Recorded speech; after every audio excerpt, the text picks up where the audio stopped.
ஒரு 4 நாளைக்கு முன்னாடி நான் ஒரு வீடியோ போட்டிருந்தேன். என் பையனுக்கு அடிபட்டுருச்சு, கொஞ்சம் உதவி பண்ணுங்க. மருத்துவ செலவுக்கு பணம் அதிகமாக தேவைப்படுது அப்படின்னு கேட்டிருந்தேன். தப்பாலாம் சில பேர் கமெண்ட் பண்ணியிருந்தாங்க. அவங்கள மாற்ற முடியாது. ஆனாலும் சில பேர் ஃபோன் பண்ணி நலம் விசாரிச்சிங்க. சில பேர் பணமும் அனுப்பி வச்சுருந்தீங்க.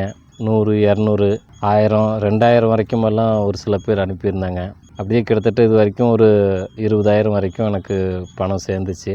பையனை ஐசியூவில் சேர்த்துருந்ததுனால ஐசியூ பில்லே பார்த்திங்கன்னா ஒரு நாளைக்கு 25,000 ஆகும் அப்படின்னு சொல்லியிருந்தாங்க.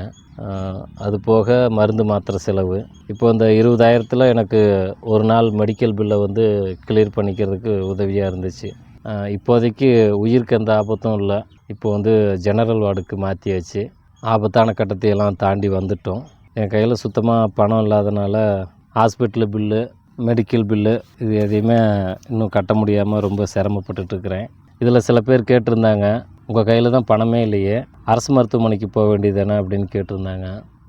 அதாவது பையனுக்கு அடிபட்டது ஈரோட்டில், அப்போது நான் இருந்தது திருப்பூரில். நான் போய் சேர்றதுக்கு 2.5 மணி நேரம் ஆகிப்போச்சு.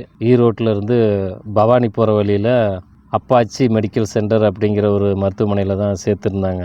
அது மட்டும் இல்லாமல் அங்கேருந்து கவர்மெண்ட் ஹாஸ்பிட்டலுக்கு போகிறது அப்படின்னா கொஞ்சம் தூரமாக இருக்குது, அது லேட் ஆகும். இங்கே பார்த்திங்கன்னா அடிபட்ட இடத்துக்கும் இந்த அப்பாச்சி ஹாஸ்பிட்டலுக்கும் ரொம்ப பக்கமாக இருந்திருக்கு. ஒரு 2 கிலோமீட்டர் தூரம் தான் இருந்திருக்குன்னு நினைக்கிறேன். ரொம்ப பக்கமாக இருந்ததுனால உடனே அங்கே கொண்டு வந்து சேர்த்துருக்காங்க. அப்படி கொண்டு வந்து சேர்த்ததுனால தான் இன்றைக்கி பையனும் உயிரோடு இருக்கான். இனி அந்த காயங்களை எல்லாம் குணப்படுத்தணும். வண்டியில் நேருக்கு நேர் போய் முட்டினதுனால அப்படியே முன்னாடி ஒரு 8 பல் நொறுங்கி போச்சு. இப்போதைக்கு உயிரை காப்பாற்றியாச்சு. நல்ல வேளையாக தலையில் எந்த அடியும் இல்லை. ஆனால் அந்த அதிர்ச்சியில் மூளையில் லைட்டாக ரத்த கசிவு இருக்குது. இன்னொரு எம்ஆர்ஐ ஸ்கேன் ஒன்று பண்ணணும் அப்படின்னு சொல்லியிருக்காங்க. இன்னும் அந்த ஸ்கேன் பண்ணுறது, அந்த பல்லை சரி பண்ணுறது, இந்த மாதிரி செலவுகள்லாம் இன்னும் அதிகமாக இருக்குது. இப்போது நீங்கள் எல்லோரும் ஆளுக்கு 1000, 500, 100, 50 இப்படியெல்லாம் அனுப்பின பணத்தில் ஒரு 20,000 சேர்ந்துச்சு. அது எனக்கு அந்த ஒரு நாள் பில்லு மட்டும் கிளியர் பண்ணிக்கிட்டேன். இன்னும் அந்த மெடிக்கல் பில்லெல்லாம் பாக்கி இருக்குது. இன்னும் மெடிக்கலுக்கும் பணம் கட்டணும். ஆஸ்பத்திரி பில்லும் இன்னும் பாக்கி இருக்குது. ஹாஸ்பிட்டலுக்குன்னு தனியாக ஒரு சார்ஜ் போடுவாங்க. ஐசியூ வாடகையே ஒரு நாளைக்கு 25,000 அப்படின்னு சொல்லியிருந்தாங்க. இது எல்லாத்தையும் நான் சரி பண்ணணும் அப்படின்னா என்னால் முடியல. அரசு மருத்துவமனைக்கு போயிருந்தால் பையனை காப்பாற்றுறது ரொம்ப சிரமமாக இருக்கும், ரொம்ப தூரம். நல்ல வேளையாக அங்கே இருந்தவங்க பக்கத்தில் இருக்கிற ஹாஸ்பிட்டலுக்கு கொண்டு போகலாம் அப்படின்னு கொண்டு வந்து இங்கே சேர்த்துட்டு அப்புறம் தான் எனக்கு கூப்பிட்டாங்க. நல்ல வேளையாக அங்கே வந்ததுனால தான் இன்றைக்கி பையன் உயிரோடு இருக்கிறான் அப்படின்னே சொல்லலாம். ஏன்னா முன்னாடி முகத்தில் அடிபட்டதுனால உதட்டில் வெட்டி இருக்குது, பல் 8 பல் நொறுங்கி போயிருக்கு, நாக்கும் வெட்டி இருக்குது. அதனால் வாய் ஃபுல்லாக ரத்தம் வந்திருக்கு. அந்த ரத்தமெல்லாம் போய் நுரையீரலில் இறங்குது. இப்போது நல்லா சுயநினைவோடு இருந்தோம்னா அந்த ரத்தத்தையெல்லாம் வெளியே துப்பிடுவோம். ஆனால் அடித்த அதிர்ச்சியில் ஃபுல்லாக மயக்கம் போட்டு ஒரு கோமா ஸ்டேஜுக்கு போயிட்டான். ஒரு 2 நாள் கழித்து தான் அந்த நினைவே வந்துச்சு. அது வரைக்கும் ஒரு கோமா ஸ்டேஜ்லேயே இருந்த மூளையெல்லாம் அப்படியே கலங்கி போன மாதிரி ஆயிடுச்சு.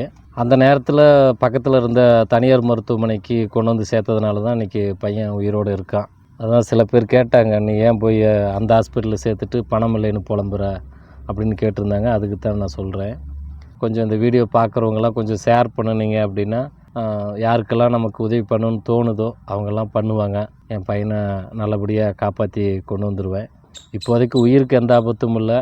இன்னும் கொஞ்சம் அந்த ஹாஸ்பிட்டலு பில்லை கட்டணும், இந்த பல்லுக்கு தனியாக ட்ரீட்மெண்ட் பார்க்கணும். இன்னும் கொஞ்சம் பண உதவி கிடைச்சா நானும் எப்படியாவது இந்த கஷ்டத்துலேருந்து மீண்டு வந்துடுவேன். சில பேர் என்ன சொல்லியிருந்தாங்கன்னா, வீட்டை விற்றுக்கட்டு, சொத்தை விற்றுக்கட்டு அப்படின்னாங்க. எனக்குன்னு எந்த சொத்து பத்தும் கிடையாது. சொந்தமாக வீடு நிலம் எதுவுமே கிடையாது. உங்களுடைய உதவியை எதிர்பார்த்து தான் இருக்கிறேன். இந்த வீடியோவை இன்னும் கொஞ்சம் ஷேர் பண்ணிங்க அப்படின்னா எனக்கு இன்னும் உதவியாக இருக்கும். இன்னொன்று, நிறைய பேர் இந்த ஜிபேயில் பணம் போட முடியல அப்படின்லாம் கூட ஃபோன் பண்ணி கேட்டாங்க. அதுக்காக தான் இப்போ இந்த மிலாப்பில் ஒரு அக்கௌண்ட் ஓப்பன் பண்ணியிருக்கிறேன். இந்த மிலாப்போட அக்கௌண்ட்டு லிங்க்கை இன்ஸ்டாகிராமில் பயோவிலேயே கொடுத்துருக்குறேன். யூடியூப்பில் பார்த்தீங்கன்னா டிஸ்கிரிப்ஷனில் இருக்கும். ஃபேஸ்புக்லேயும் ஃபஸ்ட்டு கமெண்டில் போட்டிருப்பேன். இந்த மிலாப்போட லிங்க்கை யூஸ் பண்ணி நீங்கள் உங்களால் எவ்வளோ முடியுதோ அதை நீங்கள் அனுப்பி வைக்கலாம். இது மூலமாக என்னோடய பையனை நான் குணப்படுத்தி இந்த பிரச்சனையிலேருந்து மீண்டு வந்துடுவேன்னு நம்புகிறேன். இந்த லிங்க்கை உங்கள் நண்பர்களோட ஷேர் பண்ணிக்கோங்க. ஒருத்தரே 1000, 2000 அப்படின்னு அனுப்புகிறத விட ஆளுக்கு 10 ரூபா, 20 ரூபா இப்படி அனுப்புனா அவங்களுக்கும் கஷ்டம் இருக்காது, என்னுடைய கஷ்டமும் தீரும். கொஞ்சம் உதவி பண்ணுங்கள்.